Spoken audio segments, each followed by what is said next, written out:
Hello, welcome back once again. This is G-Man here with Pigksin Paisanos, and we're going to go over the Week 1 matchup between the Los Angeles Rams and the Carolina Panthers. So let's get into it. Los Angeles Rams, the starts. I think it's safe to say that most of this offense you could start, and I think Jared Goff, even though he's got the reputation for not being as efficient passer on the road as he is at home, go ahead and give him a start. Todd Gurley, this is the one that people are really worried about. You saw his ADP fall because of the reports about the arthritis that he's been dealing with in his knee.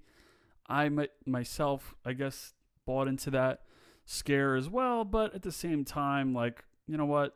Start him. He's still one of the very best talents in the league. I know it seemed like he fell off a cliff last year in the playoffs, especially in that Super Bowl, but go ahead and start him.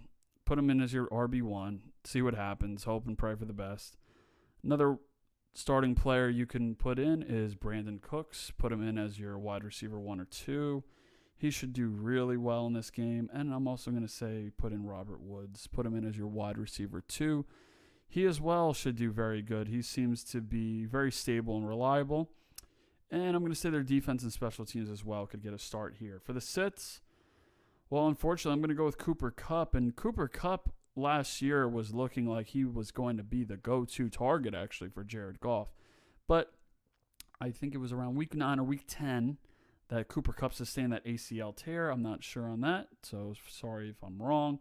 But I just don't believe what all the off-season reports are saying. And again, it sounds crazy. Like, why am I, as someone who's not in Los Angeles, going to, But again, you hear this a lot, coach speak or team speak, like they like to hype up their players or whatever. I just think of the human body, and I think 9 months does not seem like a long enough time for Cooper Kupp to get back from that injury and to just be automatically, kicking butt from day one. So I would just kind of be more, cautious on that, and I'm going to sit him if I can. And I'm also going to sit their tight end, Gerald Everett. I'm not even sure if a lot of people were thinking about him as a fantasy relevant option, but I do know that from, again, what coach speak and team speak says, the Rams are saying that they want to get Gerald Everett more involved, but again, that's a wait and see. I'm not going to feel confident on that just yet, so I'm going to put him down as a sit. For the Carolina Panthers, starts, we're going to put in Cam Newton, but I would say, listen, if he has to be your quarterback 1, then go ahead. But if you're in a 2-quarterback league, that's probably the better bet, I would say. Put him down as your quarterback 2. And I only say that just because I'm really worried that, a player that has sustained the same injury twice, that he had to get an operation on the same shoulder twice, makes me think, I don't know. I got to wait and see on that. Christian McCaffrey, I mean, he's awesome. He's just bananas. Pretty good at running. Great pass catching ability. So yeah, put him down as your RB1. And I'm gonna put in Curtis Samuel as the flex spot. He's looked great in spurts.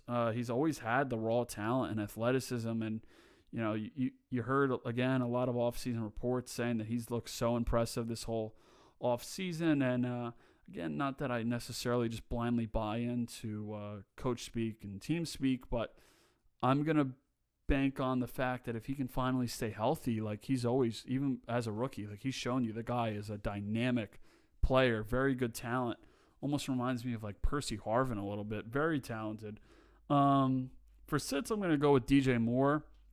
And, that's just because, again, what I said before about Cam Newton having the shoulder problem, and I want to just see first, because you saw he tried to play through the shoulder injury last year, but his average depth of target dropped off so much, and if you just watch it in games, he just was not able to really get the ball down the field as much. And again, I want to take a wait and see approach. DJ Moore, he looked good last year. He was, honestly, of all the rookies that I scouted last year, DJ Moore coming out of Maryland University, probably one of my absolute favorite talents. But again, it's just because of Cam Newton and that injury that I'm just saying to sit him.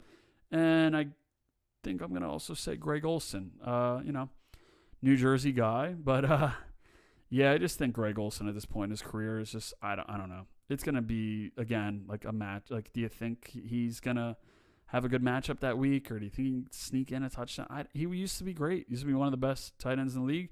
Maybe still is. Maybe I'm wrong, but I just don't think at this point in his career anymore he's really that great of an option. But hey, we'll see. All right, so that's gonna do it for today's video, and hope you guys got some information and have a good day.